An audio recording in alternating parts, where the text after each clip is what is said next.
Welcome to Home and Away, our World Cup special episode, just before the kick-off of the World Cup. Myself and Glenn are joined by Hamish, one of our regular contributors. So we're looking forward to going through some of the early group stage matches, and maybe some that are particularly of interest to us as Spurs supporters. So we'll look at the ones where we've got players playing and pick out some of the news that's happening around the World Cup. Given we've only got a few games to go, there's a lot in the news at the moment, not all of it positive. So we'll be looking at that. So let's get into it. Let me be the one that you turn to, someone you can rely on, closer each day, home and away.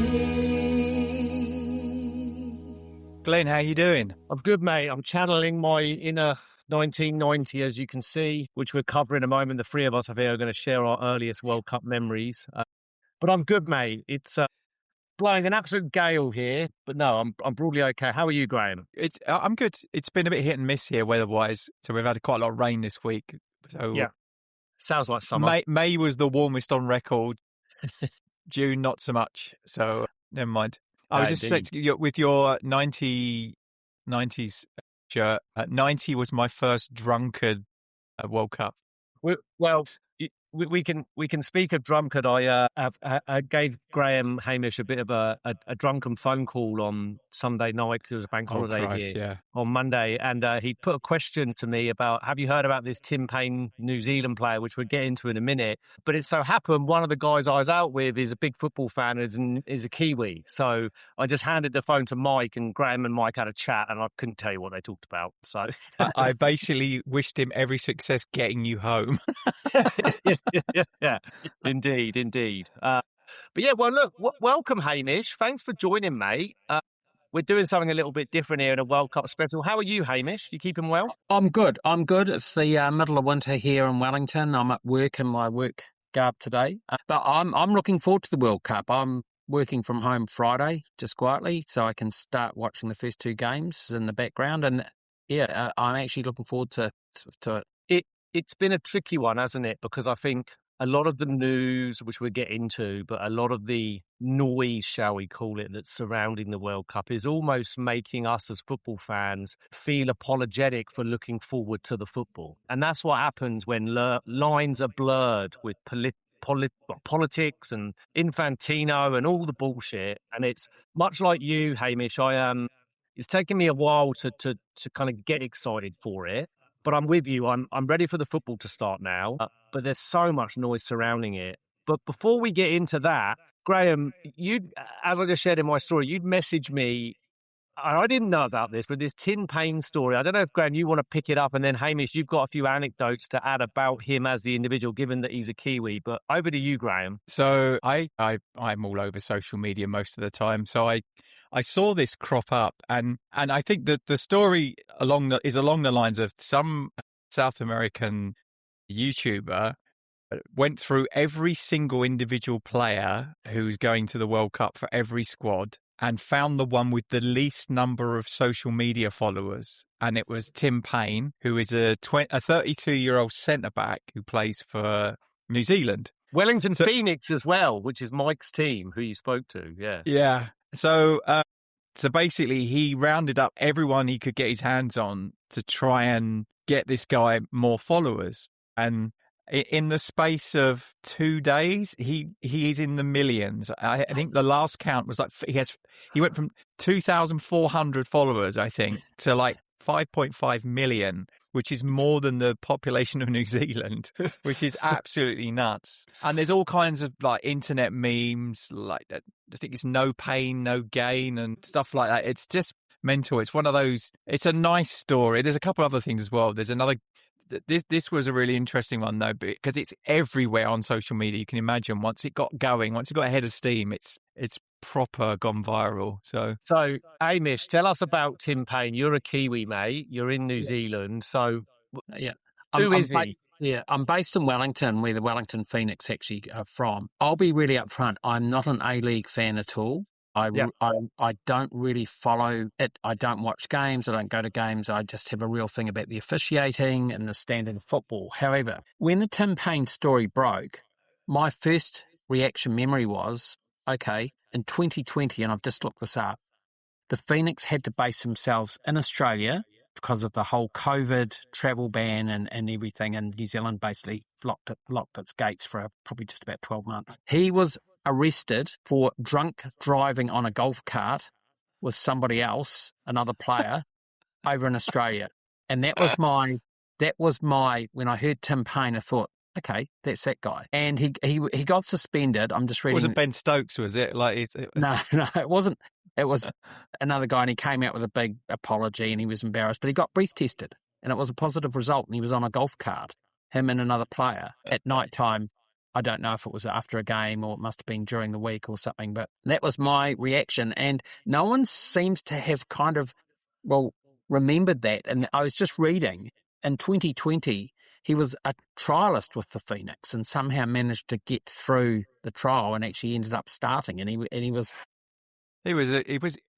by that stage, he was kind of like, he'd have been 20. Mid-20s, yeah. Mid-20s, so like 26. very late. Yeah.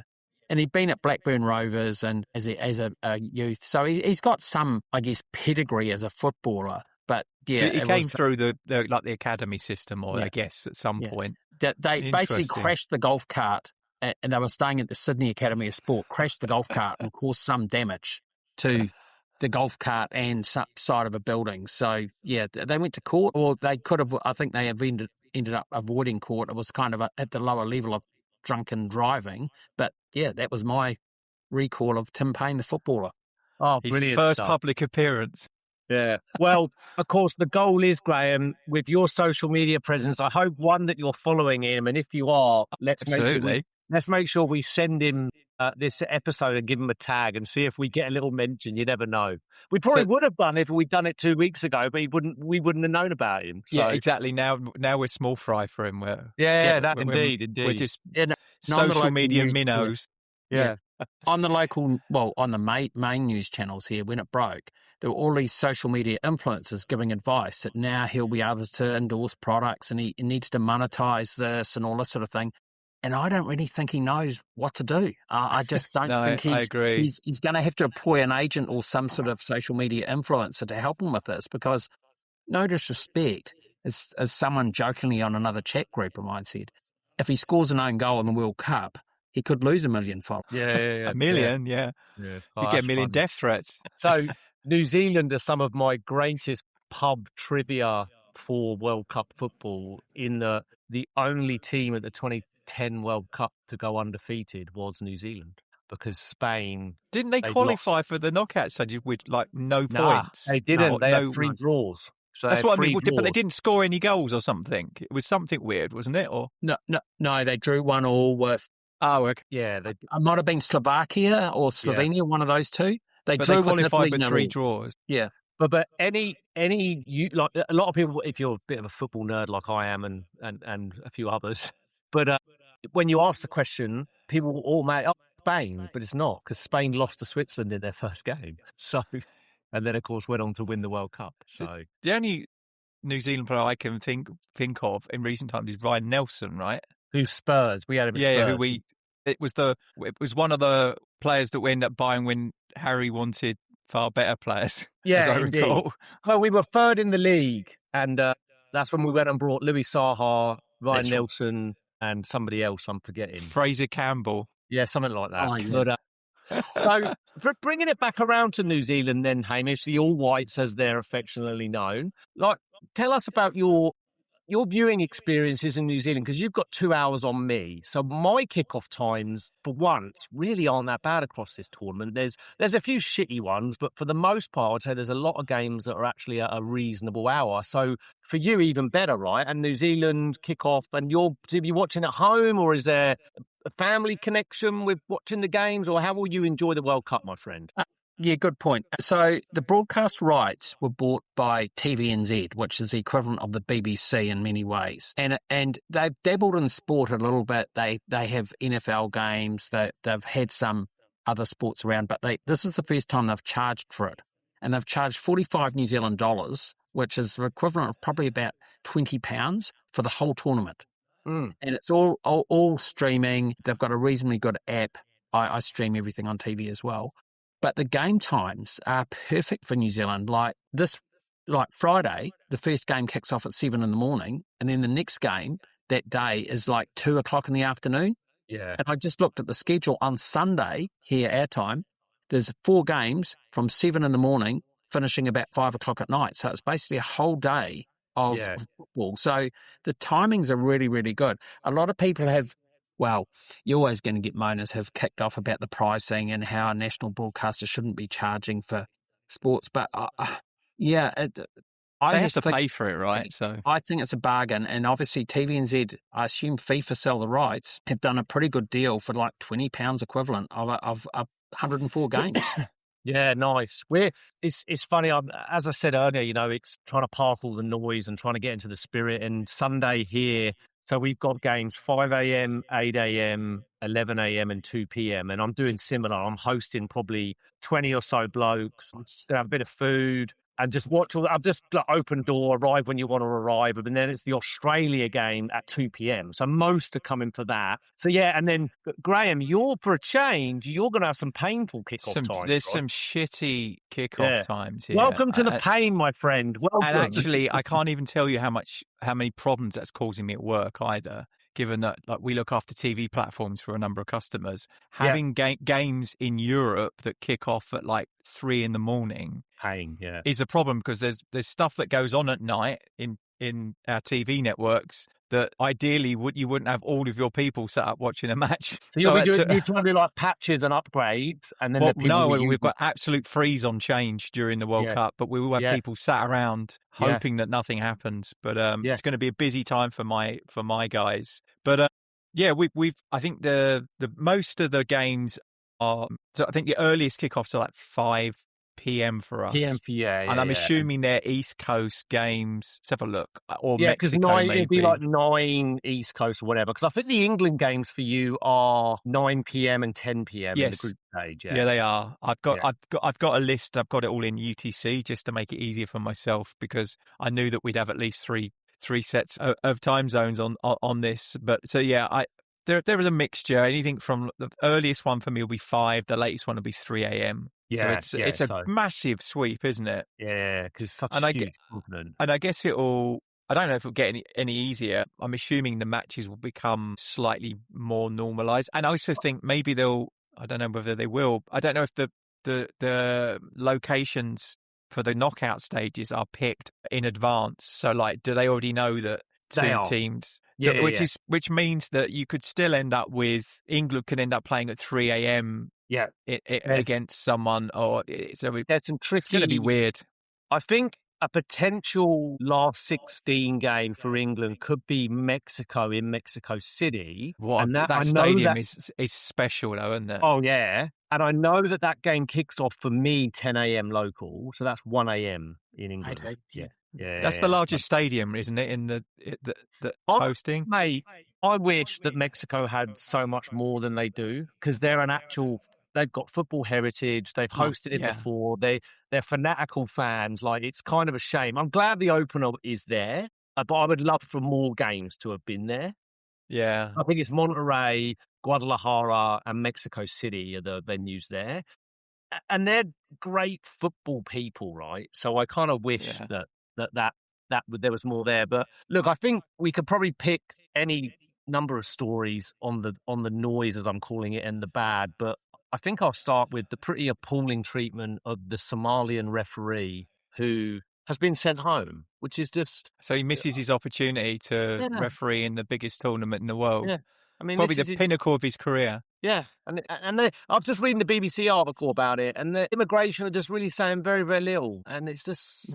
He's not the only one, right? He's just the only one that I know of that's been sent home so far. Yeah. So there's been the Iran manager has been rejected. He can't go to the US. There's players that have spent 8 hours in custody at the airport. Players like this. Surely, when a tournament like this, surely all of this kind of like pre-stuff gets done in advance, right? You're not telling me like when the World Cup's been in Qatar, I guarantee you a plane full of footballers turn up and everything's done in advance and they just walk in and get in a Qatar car and and go to... Russia were who would have thought it, right? Those two had their controversies, but who would have thought that America would be way worse? And you're quite right. Like Qatar and Russia, even Russia froze visas for people coming as a fan. If you had a valid passport and a match ticket, you could come in. Hamish, what do you make of it all, mate? Well, New Zealand are in Iran's group. Yes. So it's been public news that the Iran team and management have to fly in, play in the States, then fly out each day. Same day for the game, which is crazy. The game. Now, everyone's going, this is going to be advantage for New Zealand, but Iran have been in multiple World Cups. They were in the experience, aren't they? So they know what to do. And New Zealand at 2,500 to 1 to win it, I don't think it'll make a lot of difference, to be honest. I expect Iran. If I recall, Iran did quite well in Qatar, didn't they? Yes. Yep. Yeah. They qualified for the knockout stages. Yeah. So the whole controversy, you're right, Glenn, it's disgusting, isn't it? I've been watching some of the previous World Cups, Russia and Qatar, and some of the drama around the whole, One Love armband that England players want. Yeah. This is nothing. I mean, that was nothing compared to what is happening here, but you'd sort of like to think it normalises itself a little bit once it starts and we forget about that. But I don't know. The Iran game being held in the States versus New Zealand is, from a global kind of viewpoint, is going to get a lot of eyes on it, I'd imagine. I did see that there's an opportunity if Iran finish second in their group and the USA finish second in their group, they will play each other in Chicago. Dear. I mean, the irony that 99% of the world will want Iran to win that match is not lost on me. It's insane, isn't it? Yeah. Well, there's another kind of point of just irony and just stupidity from FIFA, as you just touched on it, Hamish. In Qatar, they had this whole hoopla about the One Love armband and how homosexuality is illegal in Qatar and they can't support this and it will be an immediate booking, etc., etc. You cannot make it up. Iran are due to play Egypt in Seattle and they are labelling that the game of the World Cup, and homosexuality is illegal in both of those countries. I mean, you cannot make it up. It's like the hypocrisy is just absolutely incredible. There's so much negativity. It's hard. There's a couple of good news stories. Tim Payne was the one that was a bit of fun, but it's not. But there's a guy called Craig Ferguson, who's a Scotland supporter, who's been walking from LA to Chicago for Scotland's first game for charity. So like he's done, I don't know, God, he's raised over £100,000, I think. Yeah. But the one that was really funny, I don't know where he was, but he's on his route. He met the American, he's Scottish, but the TV presenter Craig Ferguson. Oh, so yeah. Craig Ferguson meets Craig Ferguson. Yeah. Sorry. So good. Right. So good. So, yeah. I was just looking up something about Simon Jordan last night. I don't know if you've heard that, about the Somalian referee being banned. His first comment was, have you seen it, the actual standard of African referees? That was his first comment. And then he's caused quite a big backlash. Sorry, I was looking at my phone there. No. A lot of fans have actually, he said basically the guy didn't meet the vetting requirements. So USA are quite within their rights to But to that do that. shouldn't be the week of the fucking tournament, should it? Yeah, It's I know. insane. The vetting requirements probably haven't changed from when he was. He was probably gonna have chosen this 6 gig. months ago. Correct.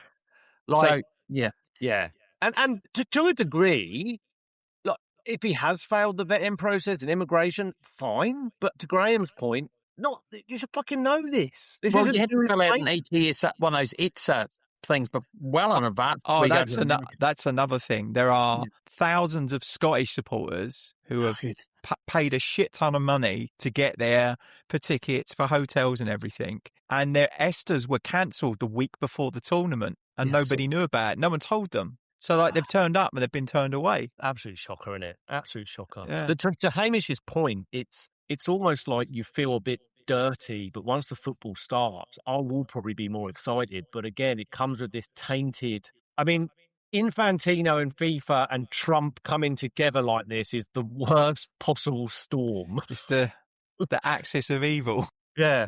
I mean, it's just an absolute shocker. But Trump will attend some games, and I'm not sure if I follow the NBA, and I was watching yesterday. Oh, I saw it. I saw that. Yeah. He attended the game. It took 2 hours to get into Madison Square Garden because of all the security. Now, you think of what that's going to be like if he decides to attend a USA game. That their fans that don't turn up late, but turn up with an hour to spend or half an hour to spare or half an hour, and they're going to get caught up and maybe miss the game. And I'm assuming that could be a story as well. Yeah. I think as well, if he's getting booed at an NBA final, imagine what he's going to get booed like by the foreign supporters, and also it won't just be booing. I think you'll find that some like the Scottish and the English fans are quite creative when it comes to chanting. So that could get it could get quite interesting. That's none of this. USA. It will be. It's funny because for all the noise around cost of tickets and all of that, we haven't even touched on that. But I saw something on social media for the England versus New Zealand game, the friendly. But there's been quite a large contingent of England fans seem to be present, and a few were interviewed. And there's over apparently 10, 15,000 that are there, which is great news because that's what makes the World Cup, right, is the atmosphere. And it's just a pity that so many of these African teams won't have their fans behind them. At all, can't get into the country. And that's what, I remember when England, I was 8, so it's more like I remember the tournament when we were wearing this kit. But then I remember probably from more watching documentaries and reruns of the games. But the Cameroonians, right, all of the colour and the noise that their fans brought, and just an amazing story, like how well they did. And they got to the quarterfinal, and they probably should have beaten us, in that quarterfinal. And that's just what's getting lost here. Like, this is not the world's game. It seems to be the rich American. It's literally the worst possible country to host. And maybe in an alternate universe where he's not the president, like if this had happened 4 years ago, this would have gone off probably without any hitches, because it wouldn't have been so that just like the whole world has been disrupted by this current. What's the build up, Graeme? Leadership. Like, there's one time I really like being back in England, and that is usually for major tournaments because there is a vibe and it's fun, especially when England are going deep and doing well. What's the vibe like at home, mate? Is it like half and half? Are people excited? Like, have you got people? I think there'll be. I mean, I'll be honest. Like, if you did you watch the England New Zealand game? No, well, I watched the highlights. If that's what we're going to offer up, we won't be there for very long. Yeah. It wasn't great, and I know we mix and match, and we even. Don't understand. We took players and then they played to Miami who aren't even in the squad just to make bizarre. up the. I think it's because of all the Arsenal players were given extra days off or something, and they were. But can you imagine, like, you're not in the squad, but do you want to come to Miami for a kickabout? It's like I opted not to watch that friendly. Mainly, it was early sound choice. And it was. I looked, and it was like 34 degrees and 100,000,000% humidity with lots of changes. Typical Florida weather. I think this is going to be quite a boring game, so I didn't bother. But I mean, it's a tricky one. The only positives is a Jed Spence assist for a Harry Kane header. Yeah. Well, and it's a funny one with England as well, right? Because we're going into this tournament 60 years since we last won it, and we're managed by a German. Who would have made it up? And the year ends in 6. Yeah, and the year ends in 6. So we'll see. Yeah, but I did watch that game, and New Zealand play a low block. So I'm not saying they're going to be hard to beat, but when you're coming up against a team that plays a low block, and England, no disrespect, traditionally do struggle against those sort of teams. Oh, yeah. And that was just, to be honest, I think England should have won that game 3 or 4-0 with the amount of chances they had. They just couldn't put them away. I knew that, I just had this feeling, I said to someone in a chat before the game, New Zealand will lose this, not by much, but we'll take it as a victory. And that's what they've done. They've kind of taken it, hey, we only lost 1-0 to England, so this is looking good. But I can't see New Zealand even drawing again. One big positive I take from an England perspective is Harry Kane looks absolutely sharp. He looks fit, he's fresh. And there's something to be said for the German way of doing things in their Bundesliga, right? Because he got a bit of a break. He's been managed really well. Exhausted or half broken, or he's recovering from an injury that he got later in the season or something. Yeah. So there's going to be this. I think they're going to use him. Tuchel's going to use him as when he's dropping deep, and he's going to have willing runners in probably Rashford and Anthony Gordon, and there's still people complaining about him dropping deep over here. I'm like, he's like, I just don't understand. People don't see that he's like two players in one. I'm surprised sometimes he doesn't set himself up. His range of passing is akin to Gascoigne in his pomp, in terms of he can pick a pass. Or Hoddle sometimes. Yeah, Hoddle, Gascoigne. His vision for a pass is incredible. Yeah, people that can pick a pass, like Kane is as good as any of them, So I don't know how I feel about England's chances overall. I feel like with the squad that he's picked, he's come out and said it, like it's a team, not individuals. And we've been picking individuals for many years and not won anything. So let's see what happens. I don't know. Jury's out. I think the heat could be a big factor for us and every team. But I don't know. We're obviously, you would hope, get out the bloody group and then onwards and see what comes. But I'm quietly confident that we should do well. I mean, our tournament form has been good. We've been in 2 finals, a semi-final, a quarter-final, but it's a tournament without Mr. Southgate. So let's see. Let's see if he was as poor as everybody suggested in terms of when it mattered. Like, I'm hoping that we're in a tight semi-final or a quarter-final and Tuchel makes a tweak and a change and it gets us over the line, because that was something that Southgate never really did, Yeah. I'm more invested in the England games than the New Zealand games. I was going to say, your daughter's in England, isn't she, Hamish? Yeah, she's in. Yeah. And she's going, God, the pups will be crazy. But I'm surprised at some of the players that Tuchel has picked when he's talking about a team game, when he's got Jude Bellingham, who to me is one, Rashford, who are quite individualistic sort of players and don't seem like team guys at all.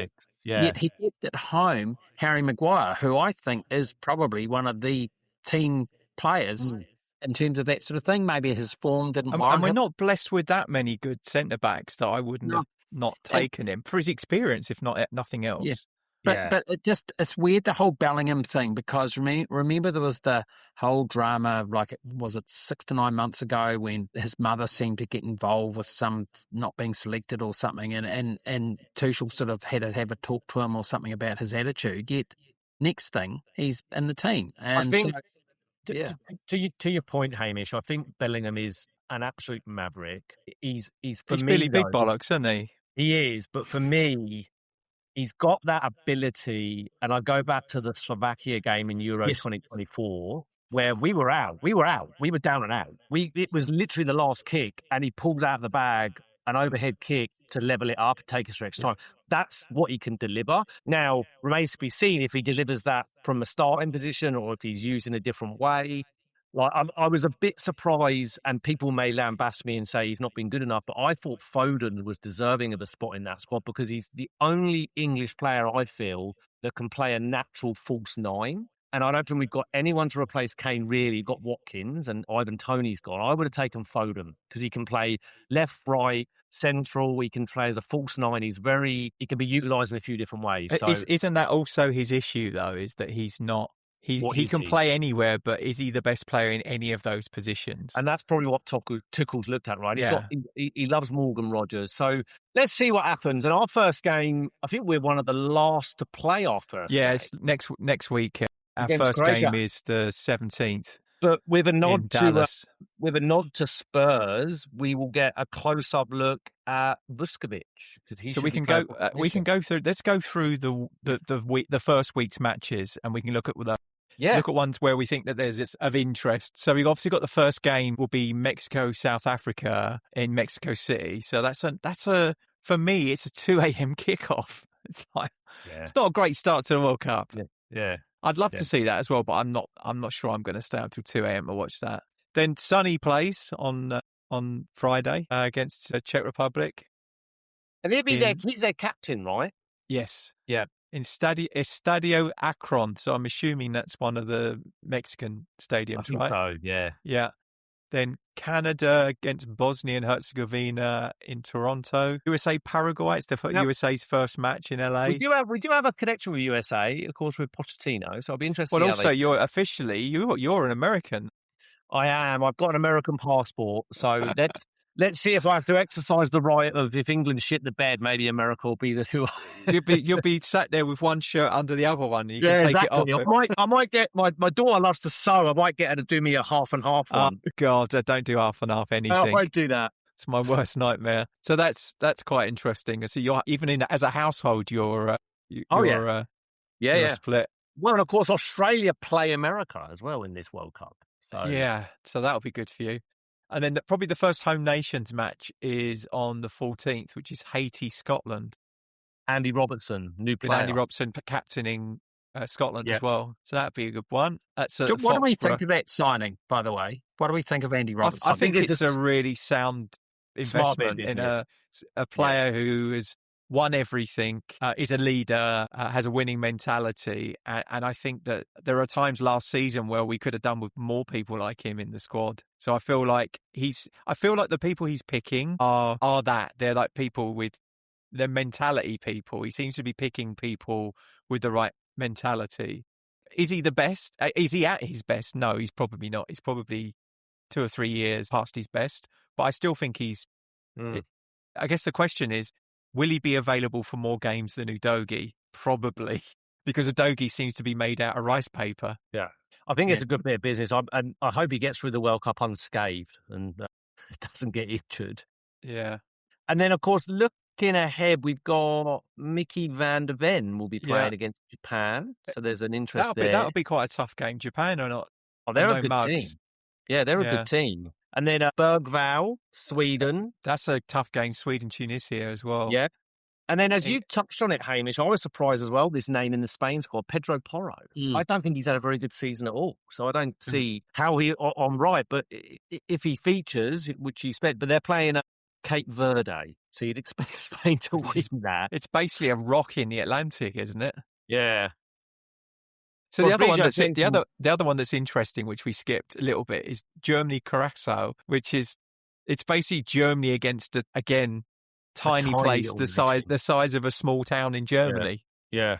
No, absolutely. And Rodrigo Bentancur, of course, will be playing for Uruguay against Saudi, which would be you'd expect he'd be starting, and then Papamata Sarr, he starts for Senegal, doesn't he? Sarr. He's been a bit hit and miss. He didn't start the African Nation game, so I'm not sure whether that's changed in the build up to this tournament. But and then he's a good age for them, right? And he's been quite young, but now he's kind of experienced, I would say. And then the last kind of three to round out, obviously Romero, Argentina against Algeria, Danso, Austria, Jordan, and then our very own Jed Spence against Croatia, and then Vuskovic for Croatia. I've seen a couple of highlight videos of Vuskovic in the two.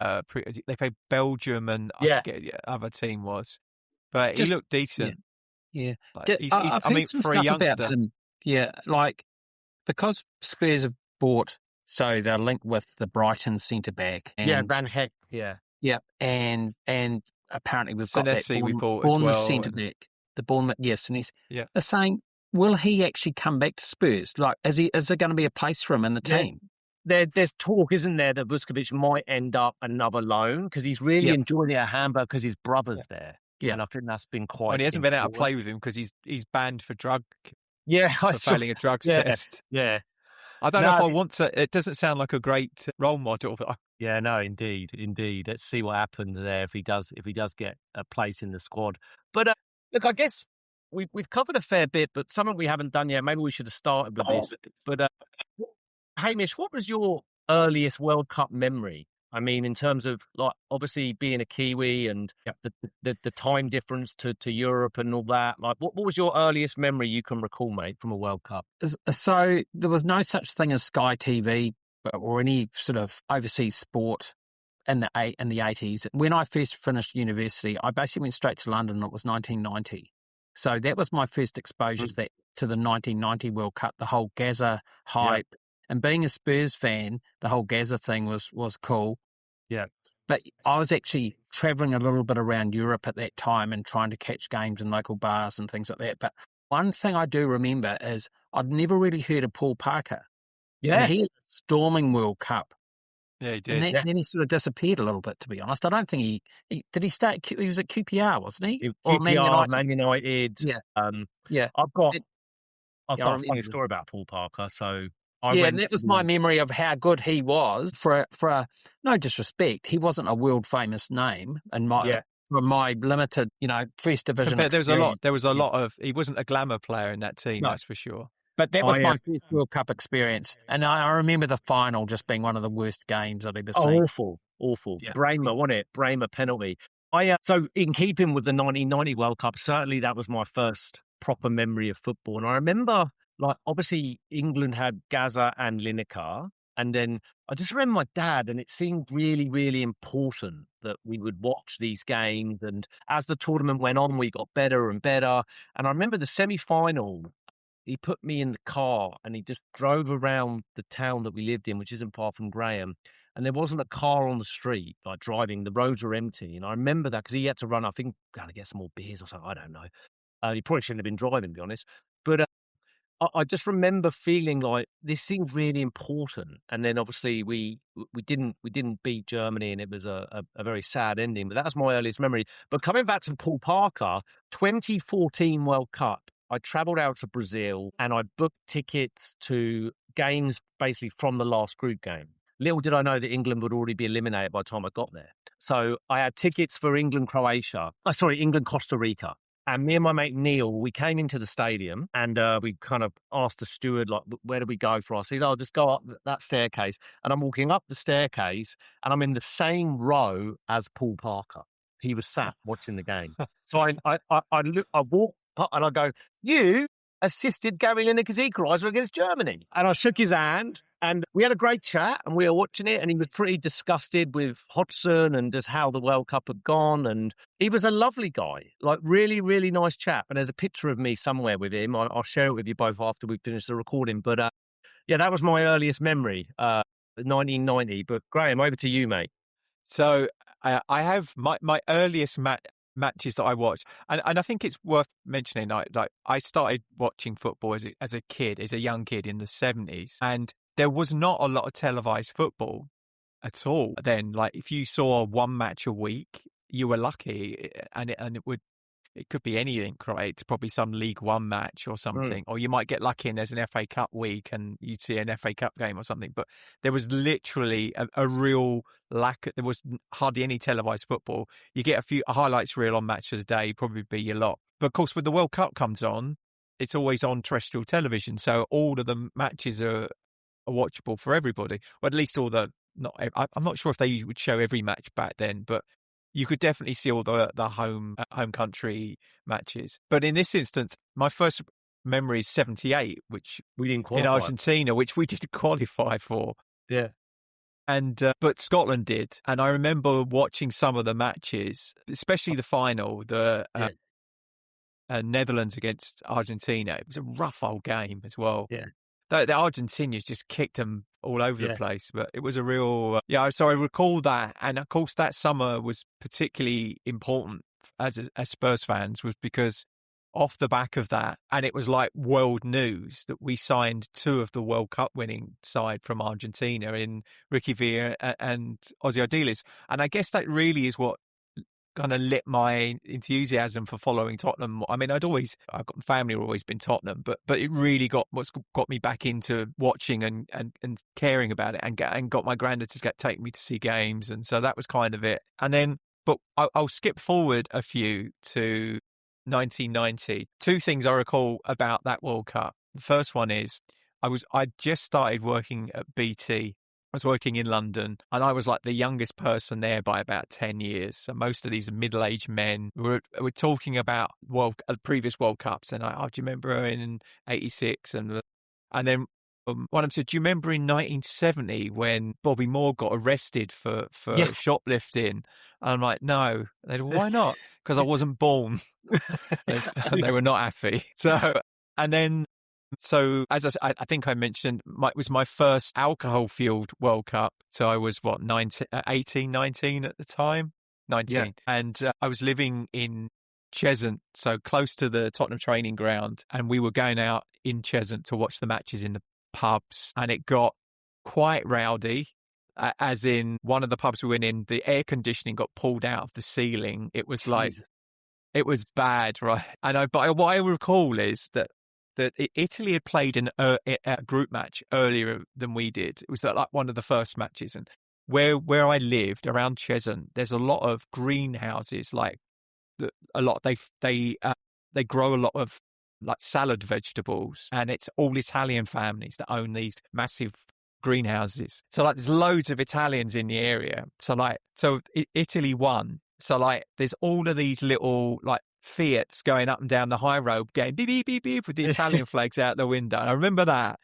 Yeah. And then what I remember is, I can't remember which match it was. I think it might have been after the Senegal match. There's like thousands of people in Cheshunt, and someone said, let's go down to Waltham Cross and fuck up the Italians. So basically, this army started walking down the street towards Waltham Cross. They hijacked a bus. There was people on the roof of a double-decker bus and in the bus, and like all heading. I'm like, I think, you know what? I think I might give this one a swerve.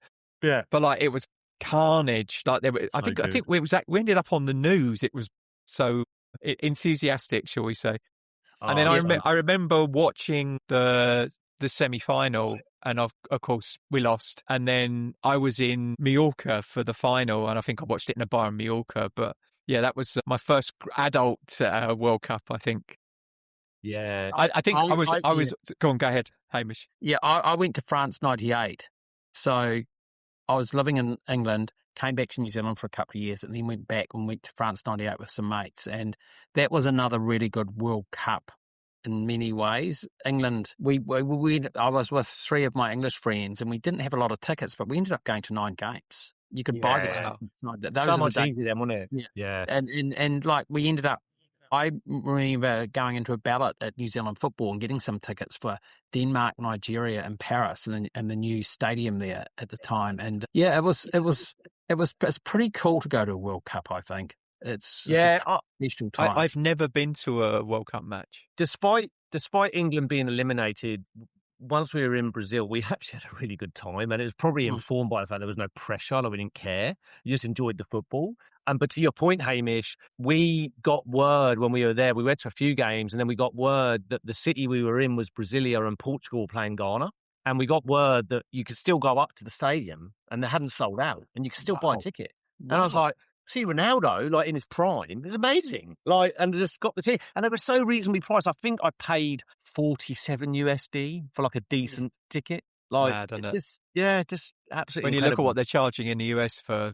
Just ludicrous. They're charging 150 quid for a train ticket out of New York to New Jersey, aren't they? Yeah. It's just maddening. It's absolutely maddening. I think here, unfortunately, the New Zealand dollar is probably one of the weakest currencies in the world. Even against the Australian dollar is like 20% less now. Yeah. And people start converting. And there was someone in a chat group, I'm in a Spurs fan, who was actually over in Florida for the England-New Zealand game. It was 31 New Zealand dollars for a beer, for a can, a 440. Oh, yeah. I believe it. Yeah. And it was $100. That was the ticket price for that game for a friendly. So when you convert that to New Zealand dollars, a beer and to get in is $250 before you even done anything. watch the game. Yeah. Well, I've not got a lot else for this episode, but something I wanted to do is I'm going to put you both on the spot. But I want a winner, a dark horse, and surprise package. I'll start. My winner, I'm actually going to go with Brazil. I think Brazil under Ancelotti, I think they've got the right manager. I think they're overdue, and they've got some wonderful players. My dark horse is Morocco, and my surprise package is Austria. I think they're going to do quite well. Graeme, over to you, mate. I'd probably pick Argentina to win. Dark horse, Portugal. Yeah, they've got it depends if they don't dick about with Ronaldo or not. Ronaldo, yeah. But they've got some midfield. Yeah. And then surprise package. I don't know. It's a good one. Maybe I'll go South Korea. I think they always make a good showing of themselves. Yeah, good fist of it. Hamish, over to you. I'm going all South American teams. So I've already bet on Argentina to win it. Yeah. I've also bet on Brazil. I kind of put them as because apparently they're not meant to be that good as a dark horse. But my other one as a real outsider will be Uruguay. They're like paying 66-1. They've got Bielsa's their manager. I just think from a climate point of view, it'll be one of those countries that actually does the best. Yeah. I just don't think the European team's going to do that well. The one that no one is mentioning, and because we're not, they're probably doing really well, is Germany. Right? No one is mentioning them as a force, but they've got some good players. Yeah. So. But it'll be, look, let's hope that we can park, as I keep calling it, the noise. Not that it fully goes away. I hope that FIFA and Trump and everybody concerned are held to account one day, because I think it's been disgraceful how many fans, players, officials, coaching, managers have been treated. I think it's disgusting. But let's hope once the football starts, as football fans, we can just enjoy it for what it is, and that is the football. So nothing more from me. Just one thing I wanted to add, and this is for me is literally the best thing that's happening in this World Cup. You know that they're going to there's going to be music at half time, and they're going to do a 30-minute break at half time in the final, right? The final. But both the BBC and ITV are refusing to show it. And they will be summarising the match instead, which I think for me is the best thing that's happened in this World Cup. Imagine this is a scenario. It insert any player, any team. England find their way in a final. They're 1-0 down to France. Right before half time, we get it to 1-1. And then we got to go and sit in the fucking dressing room for half an hour. Are you kidding me? Because everything goes flat. You know, it's like you use all your momentum. Yeah. Like, it's absolute disgrace. Like, and one more thing. Sorry. Did you know in the last 20 years, Shakira's been to more World Cups than Italy? Well, that Italian stat is mental. Like, they have not been in the knockout, let alone they haven't been qualifying, but they haven't made a knockout World Cup game since 2006 when they won it. Crazy stat. Crazy stat. Well, nothing more from me, Graeme. Hamish, thanks so much for joining our first ever World Cup special. And Graeme, over to you to close us out, my friend. Yeah, thanks to everyone who's listened in. Please like and subscribe so that we can get more viewers to watch this. We'll see you again next week. We'll probably do a review of the matches in the first week, and then we'll preview the next ones, and hopefully be more positive stories to talk about rather than the over-enthusiastic ice and border controls in the US. Indeed. So, yeah, thanks a lot. Personal one from me. Come on, England. Come on, England. Everyone else who plays well. Thank you.